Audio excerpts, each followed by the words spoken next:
1205, that's negative.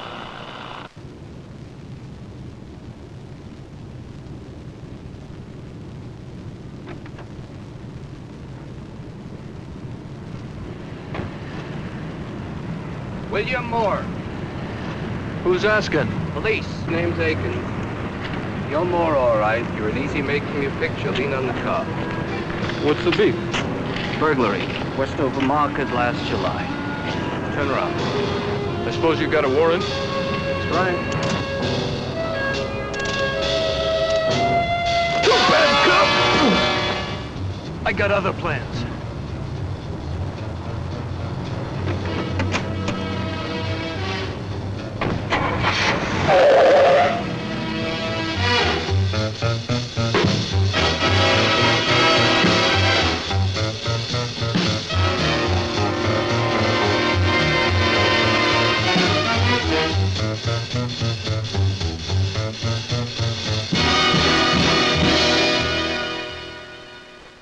That's how Detective Akins became a statistic.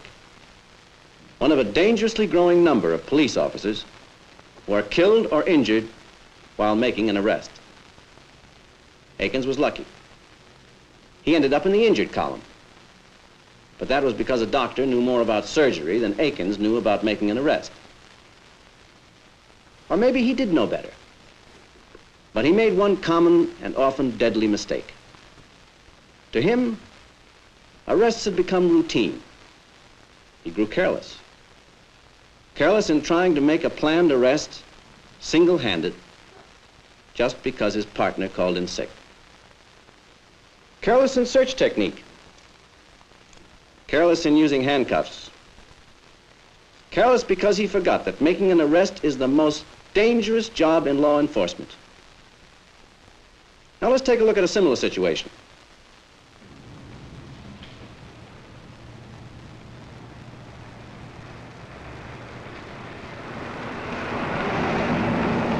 Quiet night.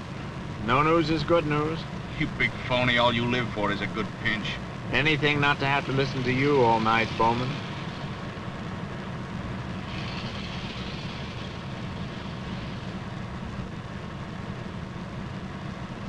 Hey, cut back into that burger joint. There was a gray convertible. Could be the one they think that salesman Eisner stole over on 34th Street a couple of hours ago.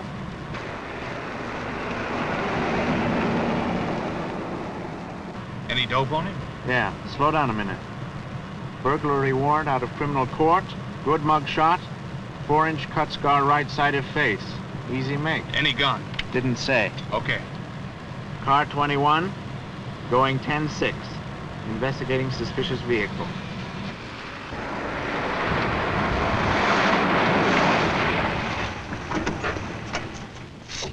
Eisner? What? Hey, I can't see. Police officer Sheen and Bowman, you're under arrest, Eisner. There's a warrant out charging you with first-degree burglary. Put up your hands. Turn around slowly. Take 2 steps backward. Now lean against the car and spread your legs. Way out and way back. Professionals. One man in charge and doing all the talking. Clear, forceful, all business. The subject knows he's under arrest and why. There's no doubt in his mind about what he's expected to do, or what will happen to him if he doesn't. He's searched thoroughly and methodically. The search, though complete, is a preliminary one, and no substitute for a later strip search. The restraining officer should stay as far apart from and behind the subject as possible. Always check the cuffs for proper fit, and use the double lock to prevent any accidental or self-induced over-tightness.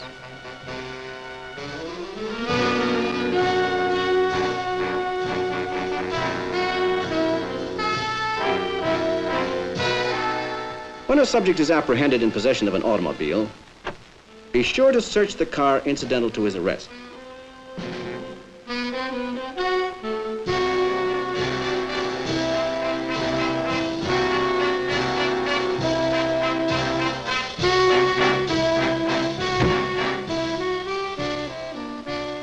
Make certain that the subject's car is completely secured following the search.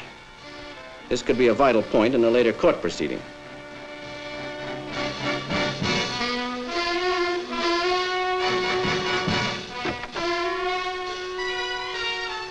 Always place the subject in a vehicle as far from the driver as possible. In other words, never give a criminal an opening. He may use it. How did the patrolmen make out? Very well. Because they took nothing for granted. Never got careless. They knew that uniforms and jurisdictions change, but hoodlums don't. But what of the non-professional criminal? Far removed from the hoodlum mentality. The subject for whom the arrest warrant is the first black mark on a lifelong record of respectability. What can be expected of him?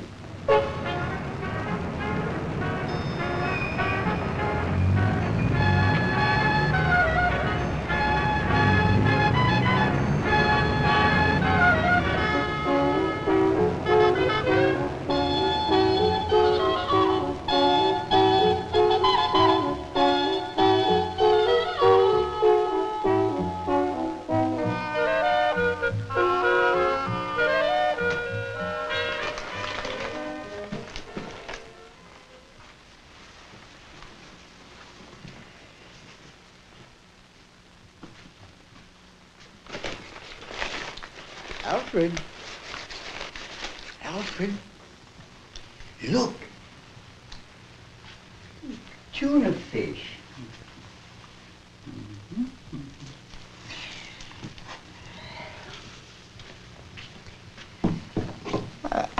I negotiated another little loan at the company today, Alfred.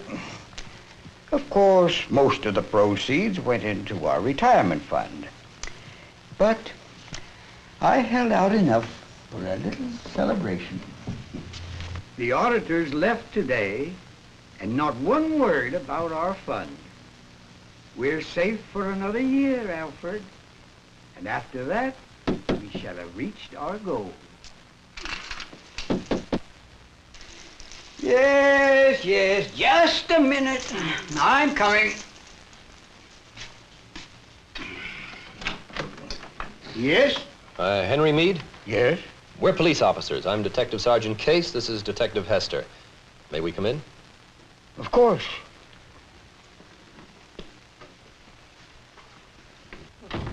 I don't understand. I'm sorry, Mr. Meade, but we have a warrant for your arrest, charging you with grand larceny from the Municipal Finance Company. You'll have to come with us. But the auditors, they said nothing. Well, they couldn't have. Mr. Meade, anything you say from now on can be used against you in court. I know. I know. It's all right. Mr. Meade? Yes? The can opener. Oh, of course. Would you raise your arms a second, Mr. Meade? Huh?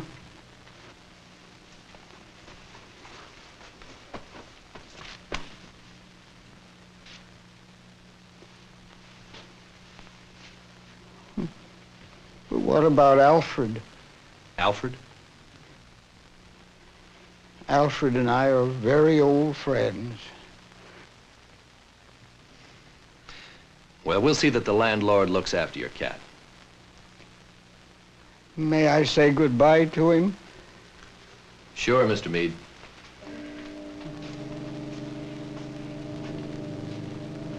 How inexcusable of me, Alfred. I'd forgotten your catnip.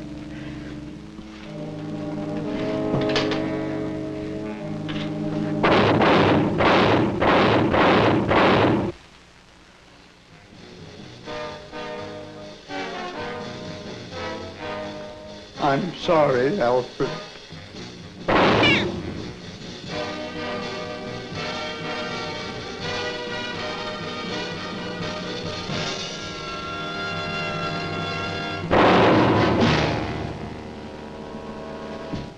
Attempts to kill arresting officers or to commit suicide, both in this instance successful, are among the many possible reactions to be expected of any subject, no matter what his background or appearance. Other reactions include flight and peaceful submission with rescue by a Confederate. There are as many more as the imagination of desperate men can devise. It is your duty to be ready for any of them. Detectives Case and Hester were not. As a result, they died. And so did the subject, for whose safety they were responsible from the moment he was placed under arrest. Big city detective or small town officer, under the law, every arresting officer has this same responsibility. He should not allow his personal feelings for the subject, his respect for community status, past friendships, or misplaced sentiment to interfere with what he knows to be proper arrest techniques to protect himself and the subject.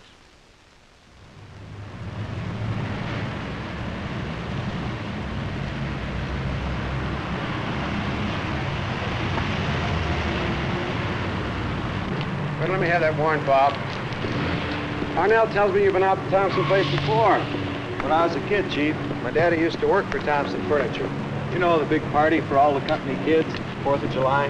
Most every kid in town was there. Half their folks worked for Thompson, the rest snuck in. Thompson didn't care. He was like that. Town's been good to Thompson. He's been good to the town.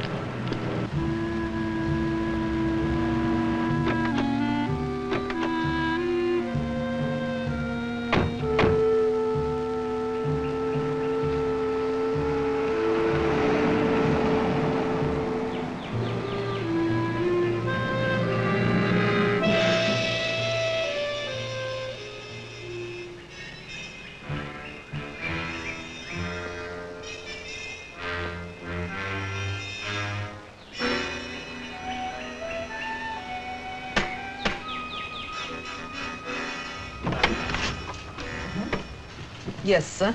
Good afternoon, miss. I'm Chief Hancock. We'd like to see Mr. Thompson. Oh, yes, sir. Mr. Thompson is working in a shop.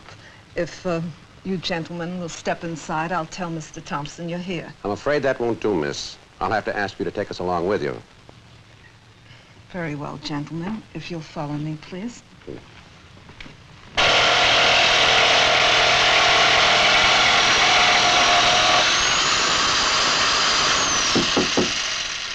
Yeah, come in. Oh, hello, Chief. Excuse the intrusion, Mr. Thompson. How are you? Fine. You know Officer Manning? How are you, Manning? Well, what's the matter, Chief? My check for bail in traffic court the other night bounced? I'm afraid it isn't reckless driving anymore, Mr. Thompson. The little girl died. Our folks have sworn out a complaint charging you with manslaughter. I have a warrant here from Judge Simon. I have to place you under arrest, Mr. Thompson. You extend your arms to the side, please.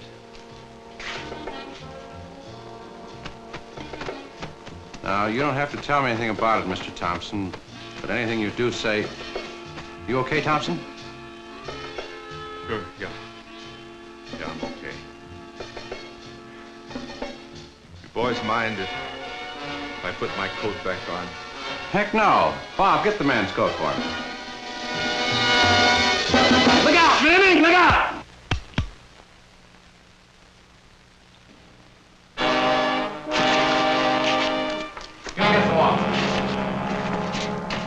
The shock of arrest makes any subject's reaction unpredictable and potentially dangerous. The granting of personal favors immediately following an arrest should therefore be given very careful consideration.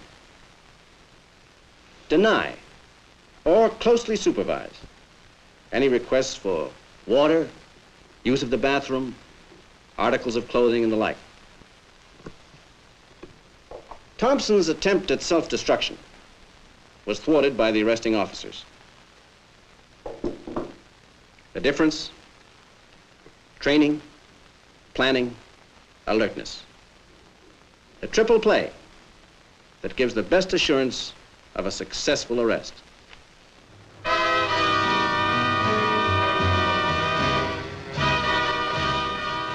The Romans had a saying, si vis pacem, para bellum. If you want peace, prepare for war.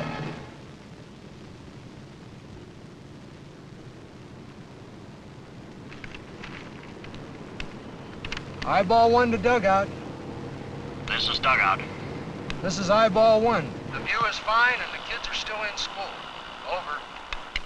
10-3, eyeball 1. Stay with it. Some people who've seen the kids recently are sure we have the right ones. Eyeball 2. 10-3, dugout. I read you loud and clear. Got a good view of the schoolyard here. If anybody tries to play hooky, we're in good position. Over. 10-3.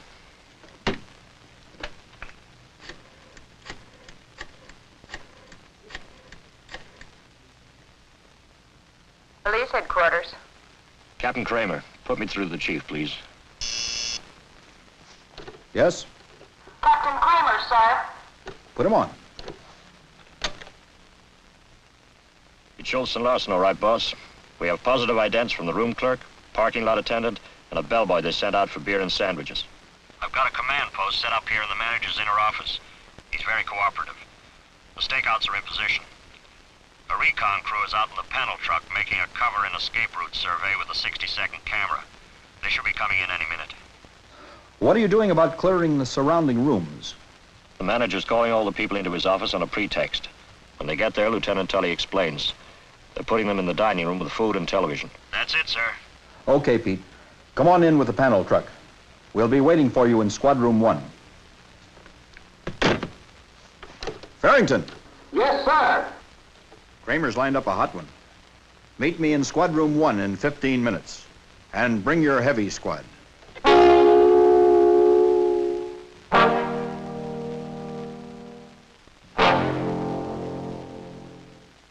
Now, are there any questions concerning the raid area? Any questions at all about any phase of this operation? All right, now I want each of you to come up to the board and show me just what you'll do from start to finish. We'll start with you, Captain Kramer. Preparation. The factor that separates the men from the boys. The heavies from the lightweights. Those who will live from those who will die. Keep your raid plan simple.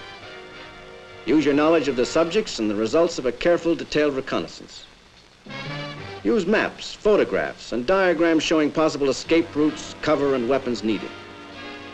Then, when you're sure every man knows his assignment, you're ready.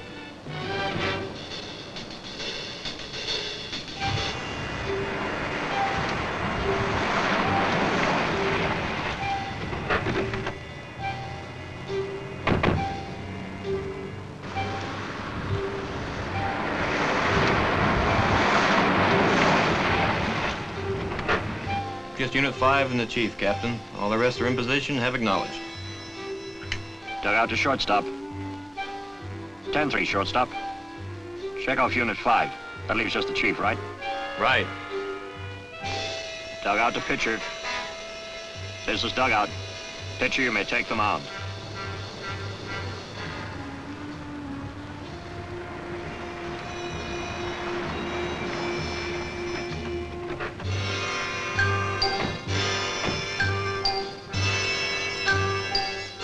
Eyeball 1.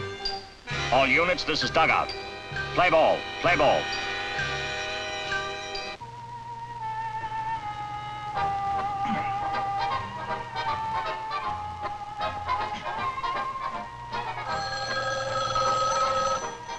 Did you tell some lousy two-bit babe where?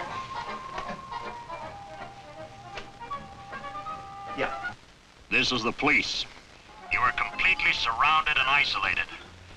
You have exactly 1 minute to come out backwards with your hands over your heads. This is the first and last call. The next message will be a gas shell. Now, what is it? What is it? It's the end of the line for now, Schultz. What? The cops, stupid, the stinking lousy cops.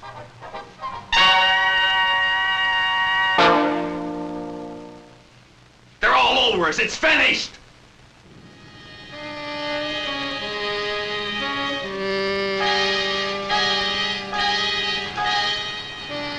Get those hands up higher. Right, now move over to your left. Farther over. Right, hold it there. Now spread your feet apart. Now slowly lean into the wall with your hands.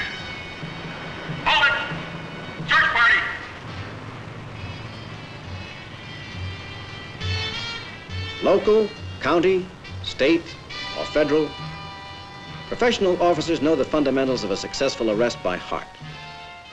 Simplicity of plan, speed of execution, surprise, superiority of manpower and firepower, and the safety of all individuals concerned. There can be no such thing as a routine arrest. For these men know that the greatest danger is carelessness. Stay alert and stay alive.